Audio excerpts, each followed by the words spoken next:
এই একটা শোল মাছ। প্রথমে শোল মাছের আমি আঁশগুলো ছাড়িয়ে নেবো এই আলু ছোলা দিয়ে। আর এর খুব লেল লেল করে এই লেল লেলটা যাতে দেওয়ার জন্য আমি নিয়ে নেবো 3টে ডুমুর পাতা।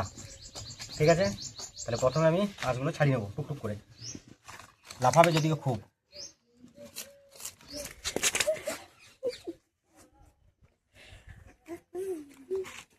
পাক্কা শোল মাছ। আর এই শোল মাছের পাতলা ঝোল কিন্তু সত্যিকারের ভীষণ ভালো লাগে যদি পাতলা করে ঝোল করা হয়। এবং পুরনো অনেক এই মাছের অনেক গুণ, অনেক গুরুত্ব। এটা অনেক বড় হয়। ঠিক আছে, মাছগুলো এইভাবে আস্তে আস্তে করে ছাড়িয়ে নেবো সব পরিষ্কার করে। মাছ কি সুন্দর মাছ, বলে তো এটা কি মাছ? এটা ফিশ, শোল মাছ। কি মাছ? শোল মাছ।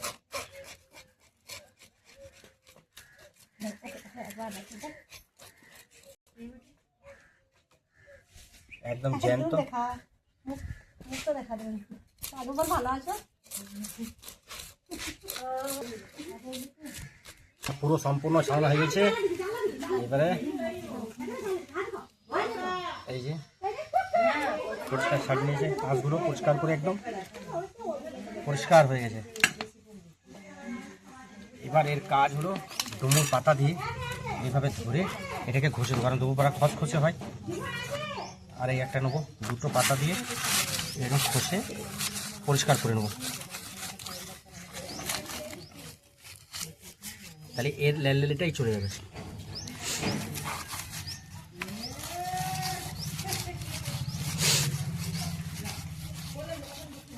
আর পরিষ্কারও হয়ে যাবে, ধপধপে যেটুকু নোংরা আছে সেটা। এটা ডুমুর পাতা, হ্যাঁ খসখসে হয়।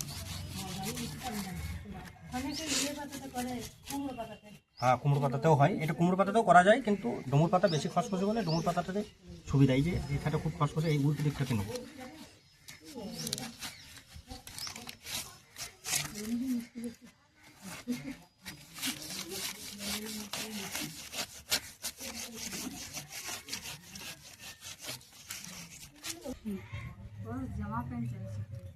এই যে পরিষ্কার হয়ে গেছে। এবার এটাকে আস্তে আস্তে করে কেটে নেবো।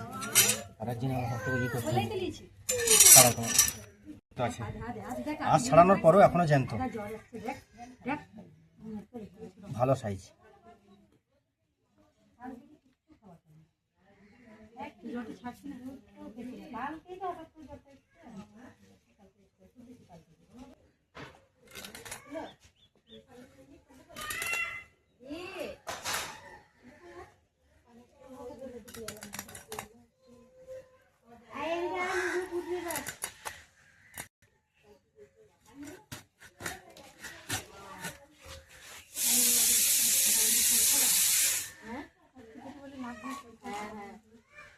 একদম টাটকা। এই নাড়ি ভুড়ি যেটা আছে সেটা টেনে বার করে ফেলে দেবো।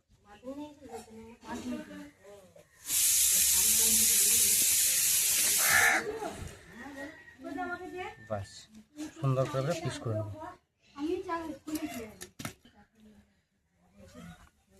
আচ্ছা না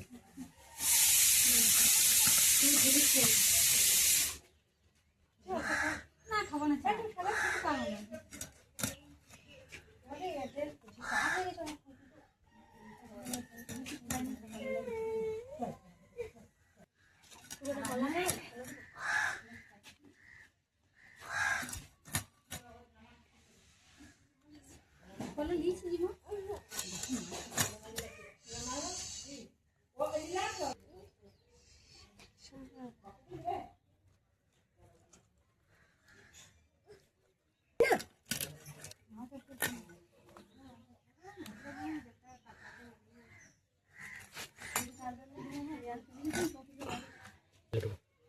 বাস মাথার এই জায়গাটা করে পিস বেরিয়ে গেল। ঠিক আছে।